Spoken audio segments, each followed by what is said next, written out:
Joining us now, Waleed Faris, a Newsmax foreign policy analyst and former foreign policy advisor to President Trump. He joins us now, along with Brigitte Gabriel, national security analyst and chairwoman of ActForAmerica.org. Brigitte, let's start off with you. Trump saying 10 hostages will be released by Hamas very shortly. What have you heard? What happens next? Well, the Israelis are hoping. They're holding their breath. They know they cannot trust Hamas. Hamas has reneged time and time again in the negotiations and the release of some of the hostages that were agreed upon previously. So Israel is waiting. Israel wants these hostages back. They are dying in captivity. We hear the numbers shrinking. So whoever is alive, Israel wants them back, and Israel is working towards that. And that's exactly why they are continuing their campaign in bombarding Hamas until they get these hostages out. American diplomacy hopefully is working. They are trying very hard, and we will see what happens within the next 12 hours if Hamas is going to release the hostages. And Waleed, what are you hearing?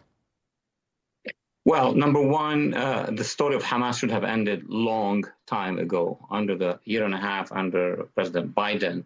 And all what the previous administration has done was to pressure Israel for a ceasefire. And when you pressure them for the ceasefire, they cannot advance. They will have to delay and delay. And Hamas from day one, from October 7, when they seized those hundreds of hostages, Israelis and international, they knew what they were doing. And I commented, I think on your own show, that they're going to use the hostages to delay the ending of that organization. And here we are in 2025, July of 2025, and they still have hostages. Strategically, they should have been defeated on week one after they've done October 7. That's my view. Yeah, and then the problem is we have people protesting in the streets in support of Hamas, Brigitte.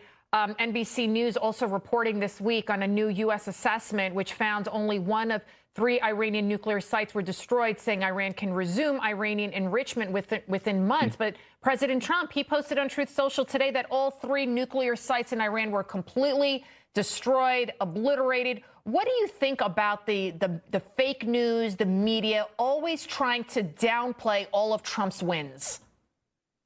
The media is on the side of the enemies of the United States, regardless who they are.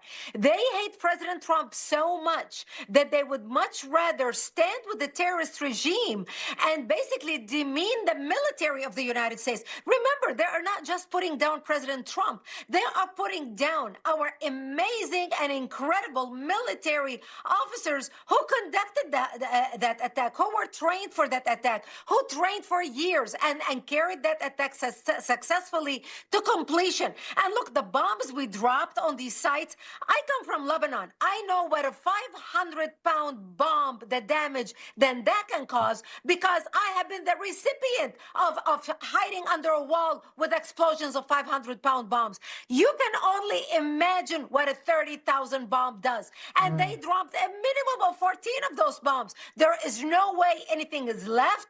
It's all buried underground. It's going to take the Iranians years to dig it out. And like President Trump said, it will be easier for the Iranians to start from scratch instead of them trying to dig down to get down into the installation that we bombed. You know, and Waleed, I want to get your thought real quick, because I know we have to go, but I want to get your thoughts on the media's role in this disinformation campaign, and that anything President Trump does, I mean, like we say, he could cure cancer and they'd find fault with it. Since President Trump started his campaign, the first one, the media was targeting him. I was one of his advisors at the time, and I saw it. I was in the media. They will actually coalesce, create a scenario, impose that scenario, especially in foreign policy. Nobody check with them.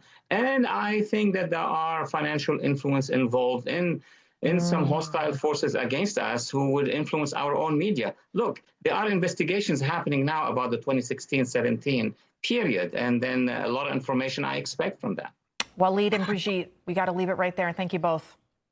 Thank you. Thank you.